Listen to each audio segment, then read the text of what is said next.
विष्णुवे नमः।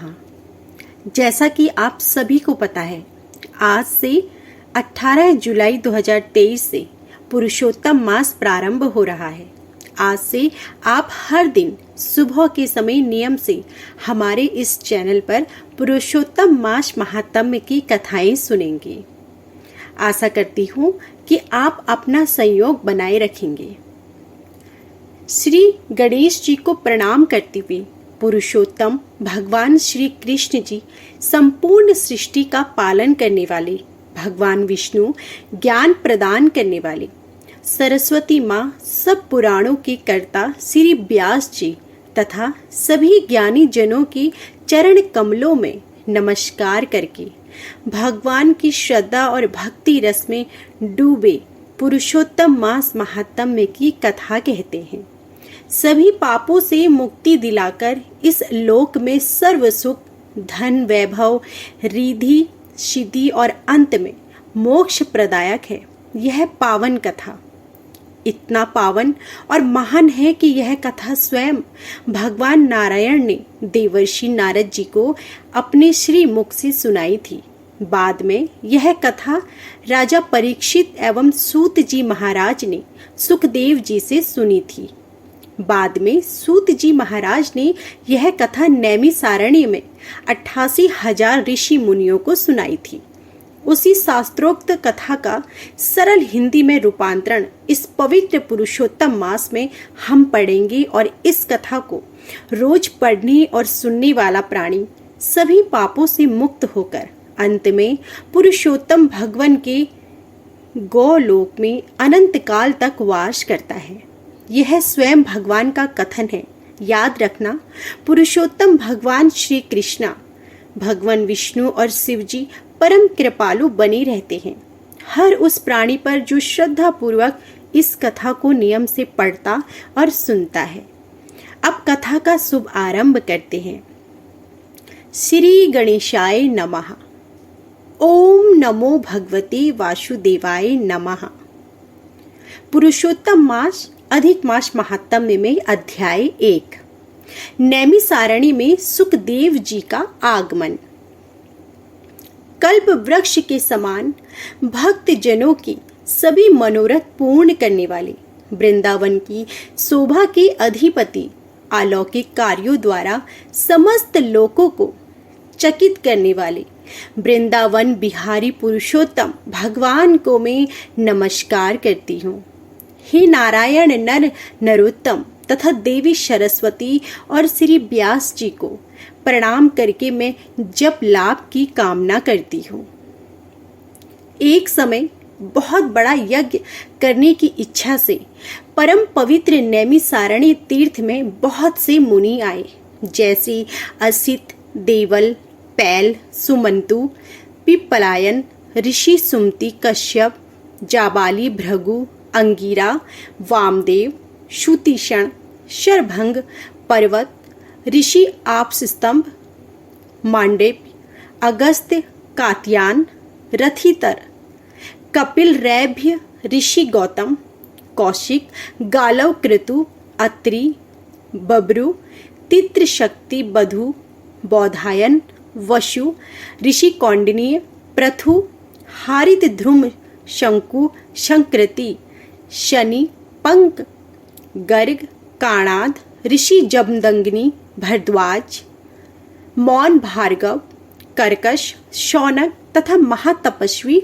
सतानंद, ऋषि विशाल, वृद्ध, विष्णु, जर्जर, जय, जंगम, पार, पाशधर, पूर, महाकाय, जैमिनी, ऋषि महाग्रीव, महाभाऊ, महोदर, महाबल, उद्यालक, महासेन, आमलकप्रिय, ऋषि ऊर्ध्वभाऊ, ऊर्ध्वपाद, एकपाद, उग्रशील, जलाशी, पिंगल, अत्रि ऋषु, ऋषि सांड्रीर, करुण, काल, कलाधार, रोमपाद, काला अग्निरुद्रक, ऋषि श्वेताश्वर, आद्य, शरभंग, पृथु, शवश आदि शिष्यों के सहित ये सब ऋषि अंगों के सहित वेदों को जानने वाले, ब्रह्मनिष्ठ, संसार की भलाई तथा परोपकार करने वाले, दूसरों के हित में सर्वदा तत्पर, श्रौत स्मार्त कर्म करने वाले ये सभी ऋषि अपने शिष्यों के साथ एकत्रित हुए।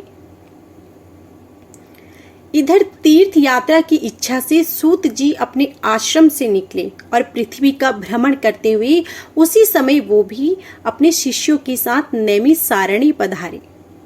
उन्होंने अनंतर पेड़ की लाल छाल को धारण किया हुआ था। वे प्रसन्न मुख, शांत, विशारद, समग्र आदि गुणों से युक्त, संपूर्ण आनंदों से परिपूर्ण, तुलसी की माला से सुशोभित, जटा के मुकुट से विभूषित, समस्त आपत्तियों से रक्षा करने वाले, अलौकिक चमत्कार को दिखाने वाले, भगवान के परम मंत्र को जपते हुए समस्त शास्त्रों के सार को जानने वाले, संपूर्ण प्राणियों के हित में संलग्न, जितेंद्रिय तथा क्रोध को जीतने वाले, जीवन मुक्त जगत गुरु श्री व्यास जी की तरह और उन्हीं की तरह निष्प्रह आदि गुणों से युक्त सूत जी महाराज शोभायमान हो रहे थे।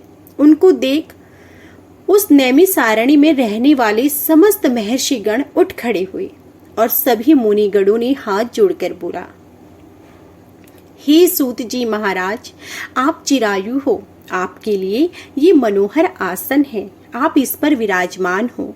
और ये कहकर सभी ऋषि मुनि बैठ गए। तब नम्र स्वभाव वाले सूत जी ने प्रसन्न होकर सब ऋषियों को हाथ जोड़कर बारंबार दंडवत प्रणाम किया।